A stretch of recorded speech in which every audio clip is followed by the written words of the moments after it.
नमस्कार दोस्तों, आप सभी विद्यार्थियों का एक बार फिर से स्वागत है एनसीईआरटी एजुकेशन लैब में। तो आज का टॉपिक है दोस्तों क्लास 10th का साइंस का पाठ 12 विद्युत विद्युत चैप्टर से आज हम लोग 25 ऑब्जेक्टिव क्वेश्चन को देखने वाले हैं। दोस्तों बहुत ही इंपॉर्टेंट क्वेश्चन है, इसलिए इस वीडियो को पूरा देखिएगा। यदि आप हमारे चैनल पर नए हैं तो चैनल को सब्सक्राइब कर दीजिए और बेल आइकन को भी दबा दीजिए, ताकि जब भी हम वीडियो अपलोड करें तो सबसे पहले आपको इन्फॉर्मेशन मिले।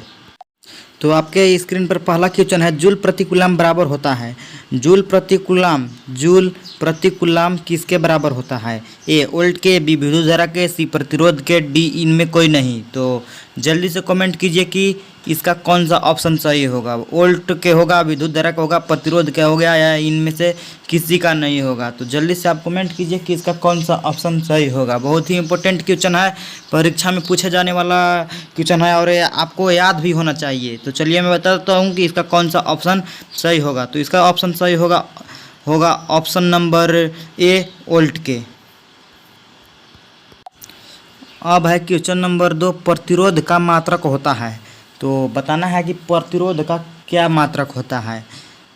तो ऑप्शन ए है वोल्ट, बी है एम्पियर, सी है ओम, डी है इनमें कोई नहीं। तो जल्दी से आप कमेंट कीजिए कि इसका कौन सा ऑप्शन सही होगा। वोल्ट होगा, एम्पियर होगा, या सी ओम होगा। प्रतिरोध को आर से निरूपित करते हैं। जब आर का मान निकालते हैं तो क्या हम उसका मात्रक लगाते हैं। तो इसका सही आंसर होगा ऑप्शन नंबर सी ओम लगाते हैं, जिससे ऐसे निरूपित करते हैं ओम। अब है क्वेश्चन नंबर 3, बहुत ही इंपॉर्टेंट क्वेश्चन है। प्रत्येक इलेक्ट्रॉन पर धन आवेश होता है, प्रत्येक इलेक्ट्रॉन पर ऋणात्मक आवेश होता है। तो बताना है कि एक इलेक्ट्रॉन पर कितना ऋणात्मक आवेश होता है। यहाँ ध्यान रखिएगा, ऋणात्मक आवेश पूछा है। तो ऑप्शन है 16.0 गुना 10 की घात -19 कूलम, और बी है 1.6 गुना 10 की घात -19 कूलम, और सी है 1.6 गुना 10 की घात -23 कूलम, और डी है इनमें कोई नहीं। तो आप लोग जानते होंगे कि इसका कौन सा ऑप्शन सही होगा। तो कमेंट कर दीजिए कि इसका ऑप्शन कौन सा सही होगा। तो चलिए मैं बता देता हूँ कि इसका ऑप्शन कौन सा सही होगा। इसका ऑप्शन सही होगा ऑप्शन नंबर बी 1.6 गुना 10 की घात -19 कूलम। अब है क्वेश्चन नंबर 4, विद्युत धारा का ऐसा ही मात्रक है। ए ओम, बी जूल, सी एम्पियर, और डी वोल्ट। तो जल्दी से कमेंट कीजिए कि इसका कौन सा ऑप्शन सही होगा। ओम होगा, जूल होगा, एम्पियर होगा, या वोल्ट होगा। मैं इंतज़ार कर रहा हूँ, जल्दी से आप कमेंट कीजिए। तो इसका सही आंसर होगा ऑप्शन नंबर सी एम्पियर। अब है 5वां क्वेश्चन दोस्तों, जब किसी तार में विद्युत धारा प्रवाहित होती है तब गतिशील कण होते हैं। जब कोई भी तार में, तांबा के हो या किसी भी तार में, जब हम विद्युत धारा प्रवाहित करते हैं तो कौन सा कण गतिशील होते हैं। ए इलेक्ट्रॉन, बी प्रोटॉन, सी परमाणु, डी इनमें कोई नहीं। तो जल्दी से कमेंट कीजिए कि इसका कौन सा ऑप्शन सही होगा। बहुत ही आसान और महत्वपूर्ण क्वेश्चन है, ये आपको याद होना जरूरी है। तो चलिए मैं बता देता हूँ कि इसका कौन सा ऑप्शन सही होगा। इसका ऑप्शन सही होगा ऑप्शन नंबर ए इलेक्ट्रॉन गतिशील होते हैं। अब है 6 क्वेश्चन, विभवांतर का मात्रक है। विभवांतर का मात्रक क्या होता है? ओम होता है, जूल होता है, एम्पियर होता है, या वोल्ट होता है। विभवांतर को हम लोग भी से निरूपित करते हैं, आप लोग जानते हैं। जब हम विभवांतर निकालते हैं, जब भी निकालते हैं तो क्या लगाते हैं, मात्रक के रूप में हम क्या लगाते हैं? तो उसको लगाते हैं वोल्ट। इसका सही आंसर होगा ऑप्शन नंबर डी वोल्ट। अब है 7 क्वेश्चन, निम्न में से किस में धन या ऋण का चिन्ह अंकित नहीं होता है। ए मीटर, बी वोल्ट मीटर, सी बैटरी, और डी प्रतिरोध। तो देखिए, ए मीटर में भी प्लस और माइनस का चिन्ह होता है, और वोल्ट मीटर में भी प्लस माइनस यानी कि धन और ऋण का चिन्ह होता है। बैटरी में भी धन और ऋण का चिन्ह होता है, प्रतिरोध में नहीं होता है। इसका सही आंसर होगा ऑप्शन नंबर डी प्रतिरोध। अब है 8वां क्वेश्चन है, विभवांतर का मात्रक यंत्र है। विभवांतर किससे मापा जाता है? ए मीटर, बी वोल्ट मीटर, सी बैटरी, डी प्रतिरोध। तो आप लोग इसका जानते होंगे कि इसका कौन सा ऑप्शन सही होगा। तो जल्दी से कमेंट कीजिए कि इसका कौन सा ऑप्शन सही होगा। तो चलिए मैं बता देता हूँ कि इसका कौन सा ऑप्शन सही होगा। इसका ऑप्शन सही होगा option number B voltmeter. अब है क्वेश्चन नंबर 9, विद्युत परिपथ में विद्युत धारा की माप किससे की जाती है। तो विद्युत धारा किससे मापा जाता है यही बताना है। तो बहुत ही इंपॉर्टेंट और बहुत ही आसान भी है। तो ऑप्शन ए है एमीटर, बी है वोल्टमीटर, सी है थर्मामीटर, डी है इनमें कोई नहीं। तो आप कमेंट कीजिए कि इसका कौन सा ऑप्शन सही होगा, ए होगा, बी होगा, सी होगा या डी होगा। तो मैं चलिए बता देता हूँ कि इसका कौन सा ऑप्शन सही होगा। तो इसका सही होगा option number ammeter. Ammeter से ही विद्युत धारा को मापा जाता है, जिसको ए से निरूपित करते हैं। अब है क्वेश्चन 10, ए मीटर को विद्युत परिपथ में कैसे जोड़ा जाता है। ए पार्श्व क्रम, बी श्रेणी क्रम, सी दोनों सही, डी नहीं जोड़ा जाता है। तो ए मीटर को तो जोड़ा जाता है, और किस क्रम में जोड़ा जाता है यही बताना है। श्रेणी क्रम में जोड़ा जाता है या पार्श्व क्रम में जोड़ा जाता है।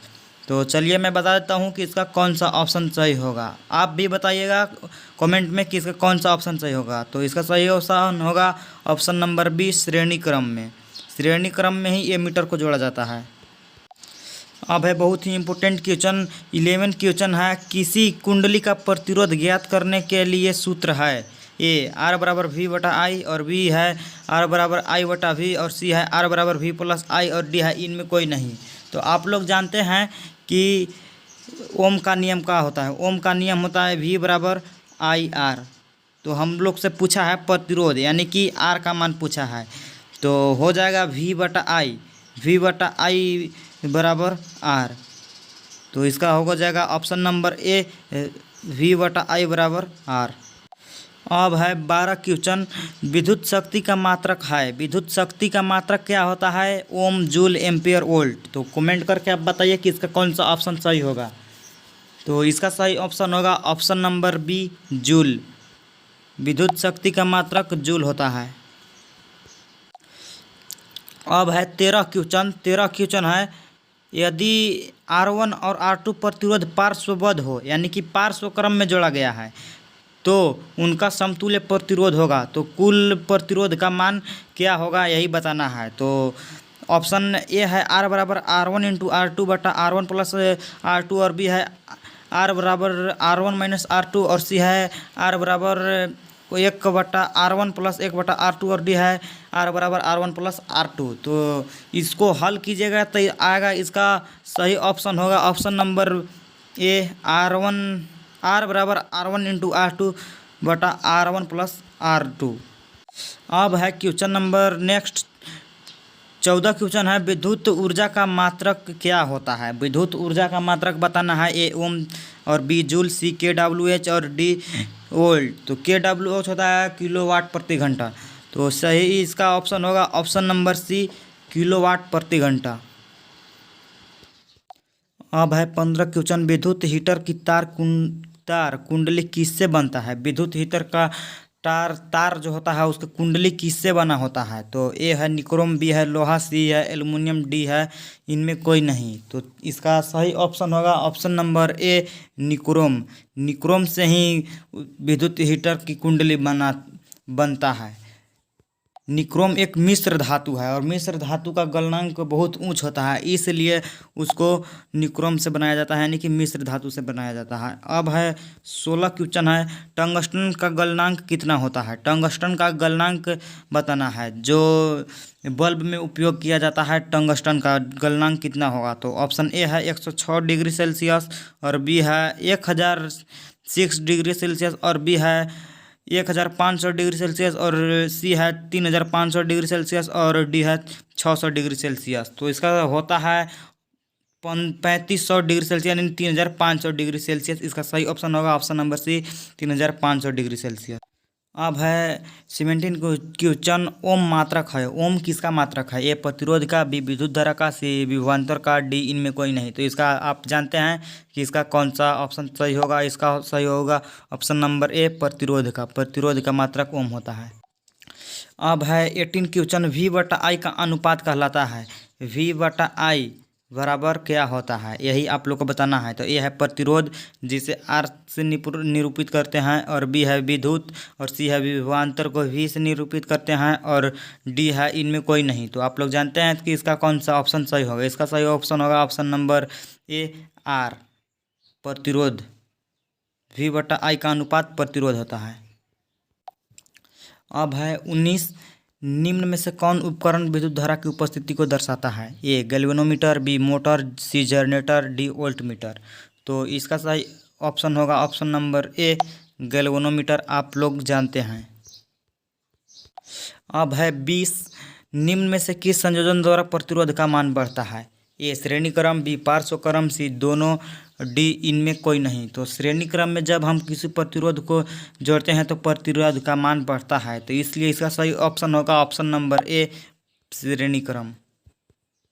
अब है 21 क्वेश्चन, घरेलू विद्युत परिपथ में किस संयोजन का उपयोग नहीं किया जाता है? तो घरेलू विद्युत परिपथ यानी घर में जब हम कोई विद्युत परिपथ लगाते हैं तो हम किसका उपयोग नहीं करते हैं? ए श्रेणी क्रम संयोजन, बी पार्श्व क्रम संयोजन, सी मिश्रित संयोजन, डी इनमें से कोई नहीं।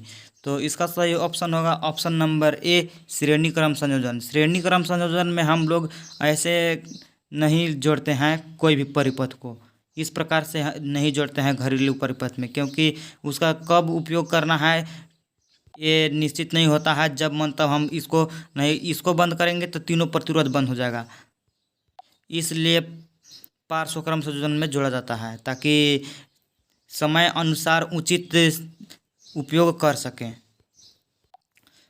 अब है 22 क्वेश्चन, ये 5 लिखा गया है। 22 क्वेश्चन है, विद्युत धारा प्रवाहित कौन करता है? तो इसका ऑप्शन ए है इलेक्ट्रॉन, बी है प्रोटॉन, सी है परमाणु, डी है इनमें कोई नहीं। तो इसका सही ऑप्शन होगा option number A electron. Electron ही विद्युत धारा को प्रवाहित करता है, वो गतिशील होता है। अब है 23 क्वेश्चन, विद्युत धारा उत्पन्न करने की युक्ति को क्या कहते हैं? तो इसका आंसर दिया है जनित्र, उसको जनित्र कहते हैं। अब है 24 क्वेश्चन, 1, 2, 3 ओम के 3 प्रतिरोध को श्रेणी क्रम में जोड़ने पर समतुल्य प्रतिरोध होगा। तो ये देखिए R1 बराबर 1, उस वैसे ही R2 बराबर 2, R2 R3 बराबर 3 दिया है। तो श्रेणी क्रम में जोड़ा गया है, तो श्रेणी क्रम में होता है R1 plus R2 plus R3 बराबर R। तो 1, 2, 3 को जोड़ेंगे तो आएगा 6। इसका सही ऑप्शन होगा ऑप्शन नंबर डी 6 ओम। अब है 25 क्वेश्चन, टंगस्टन निम्नलिखित में से किस ताप पर पिघलता है? तो पहले भी आप लोग को बता चुका हूँ, इसका सही ऑप्शन होगा option number C 3500 degree Celsius. Tungsten का गलनांक 3500 डिग्री सेल्सियस लगभग में होता है।